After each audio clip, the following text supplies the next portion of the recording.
If you're new to the channel, then welcome, and if you're returning to the channel, then welcome back. I just want to extend a quick thank you to all of you for tuning in. Man, it's already December, and just like every past year, it seems like it's going by faster and faster. So I figured now might be a good time to, reflect on the year and go over some of what I consider to be my best financial decisions for 2020, which brings us to today's video.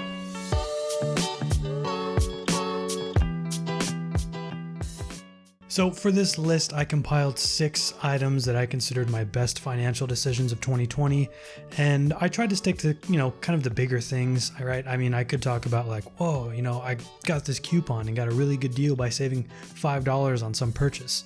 But obviously I want to talk about the best of 2020 and not just some of these little small things that I might have done throughout the year. So without further ado, let's go ahead and jump into number 1. The number 1 best decision that I've made for 2020 when it comes to my personal finances is moving my savings account from a regular major bank savings account where I was only earning like 0.01% interest and moving it to a high yield savings account where earlier in the year and last year I was earning up to 2% in interest. Of course, the pandemic happened and interest rates plummeted, but even now, with the super low interest rates that are going on for high yield savings accounts, I'm still out earning by 20 times to 50 times the amount of a regular savings account with a major bank by utilizing a high yield savings account. My only regret about using a high yield savings account this past year has been that I didn't do it sooner. I mean, just look at some of these interest rates that these major banks are offering. It's offensive. It's literally offending me to see these kinds of numbers. So again, number 1 by far this year, putting my savings into a high yield savings account and actually earning a decent amount of interest on my savings. The second best decision that I made was setting up automatic deposits into my savings account every single paycheck. Now, it's easy to talk about and to want to save money, but unless you're actually taking steps to secure and save that money, there's always going to be that temptation of wanting to spend it. The best way that I've been able to combat that temptation is just that I like saving money. It's really fun for me. So that would be the number 1 best way to save money. The second best way to save money is to automatically set it up so every time that you get paid, you automatically put into your savings account a certain set amount of dollars. That way it never even hits your checking account and you never have to see it or be tempted to spend it. And then, 3 to 6 months down the road, when you go to look at your savings account for the first time, you'll be surprised by how much you've actually accumulated in there by just automatically putting money in there and never looking at it or never spending it. My number 3 best financial decision for this year is kind of embarrassing because this is one of the tips that I gave you guys early on. And it's that you need to be matching your 401k employer match percentage. And I thought I was doing this, but luckily for me, I actually checked it at the beginning of the year and I was like, hey, I could be squeezing out another 2% to match my employer's contribution to my 401k. So I went ahead and did that, and now I'm meeting the maximum matching contribution percentage with my employer for my 401k.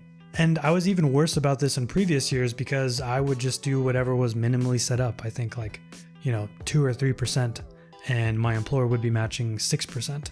But I just didn't know anything about this process and I never took the time to actually read into it, and so I was missing out on literally free money. But now I make sure that I don't do that and I'm always at least matching my employer's contribution. And in my opinion, this is especially a big deal if you're young and you're in your very first job in your early 20s, because the earlier you get to start contributing to your retirement account, the better off you're going to be. You're going to have to contribute less. It's going to grow more over time. And when you actually get to that retirement age, you're going to have a pretty fat nest egg sitting there for you to just, relax. So for myself this year, I made sure to actually verify that I was matching my employer's contribution percentage-wise to my 401k, and that's going to pay off for me in the long run. My number 4 best financial decision for this past year has been getting a new credit card, which sounds kind of weird, right? Like, getting a new credit card, you had to get, that's potentially going to spend more money instead of save. But hear me out. Yes, I did get a brand new credit card this year, and yes, it's actually been a pretty solid financial decision for me. Here's why. First, I was able to open up another line of credit, which is something that is going to benefit you when it comes to your credit score in the long run. Now, admittedly, having only 2 or 3 lines of credit like I do, it's probably not going to have that big of an impact on improving your score. but accumulating other lines of credit and other forms of credit over time is still a good financial decision for your credit score.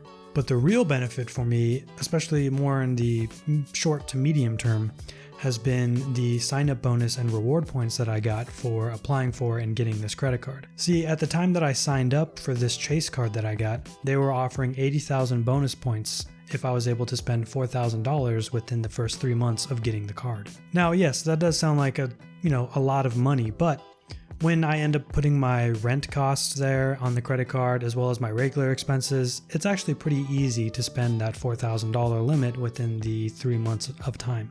So why is this financially good? Well, I actually had some plans of wanting to travel this year or the next year, obviously until the pandemic hit and changed everything, but still in the future, I've accumulated some points so that way when the time does come to travel, I'm basically traveling for free because the money that I spent on the credit card to earn those points is money that I would have been spending anyway, and it just earned me a free plane ticket to somewhere.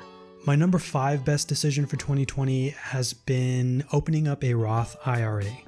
Now, like I mentioned earlier, I do already have a 401k with my employer, and I am matching the percentage that they offer to match for contributions. But once you've kind of met that criteria, the second step, in my opinion, and the opinion of other people on the internet, right, which are the people that always give the best advice, but the next step should be opening up a Roth IRA. And the biggest reason for this is the tax diversification when it comes to your retirement age. See, with a 401k, eventually when you go take that money out at retirement, you're going to have to pay taxes on all of your contributions as well as your earnings from investing that money over time. But with a Roth IRA, the money that you're contributing to that account is actually using post-tax dollars, which means you've already paid tax on that money. So when you go to retirement age and you go to withdraw from that account, you don't have to pay any taxes on that money, and that includes the earnings that you made from investing that money over the years. Now, I've been very fortunate enough over this past year, especially during the pandemic, to be in a position that I could get my finances in order, be contributing to my 401k, and giving me the opportunity to now open up and contribute to a Roth IRA. And I know, I hear you, retirement accounts, it sounds kind of boring, but the truth is, building that foundation early on as soon as possible when it comes to your retirement accounts is going to open up the doors for other opportunities and more flexibility in the types of investments that you'll be doing once you have that solid foundation of contributing to simple retirement accounts like a 401k and a Roth IRA. So once you have those basics down, then you can go on to more advanced things like, buying SPY puts. And for number 6, my 6th best financial decision has been starting this YouTube channel. Now, obviously, I'm only getting about 15 views per video, so I'm not getting paid for these videos, which might make you ask the question, why would I consider this a good financial decision to start this YouTube channel? For me, I feel like it's been a great financial decision because that's what I talk about on this channel is personal finance. And if I'm going to get on this video camera and talk on this microphone and give you guys financial advice or financial tips that have worked out for me, I actually have to stand behind those words and commit to doing the actions that I talk about. And so by making these videos and holding myself accountable to all of these things that I talk about, I've actually been able to see the progress build up month after month. And seeing that financial progress is just even more motivating to continue going down this path of following my own advice and following the tips that I give on my channel. And so by trying to help all of you, it ends up really helping me. And that's why I think this has been a great financial decision. So there you have it, my 6 best financial decisions of 2020. I think they're pretty solid, actually. I was kind of going through this list and jotting some things down, and I feel good about these ones. Anyway, as always, like the video down below. It's going to let me know if you guys want to see more content like this. Comment if you have some goals that you're proud of accomplishing this year, and if you have any that you're thinking about trying to accomplish next year. Subscribe to stay up to date, and I will see you all next time.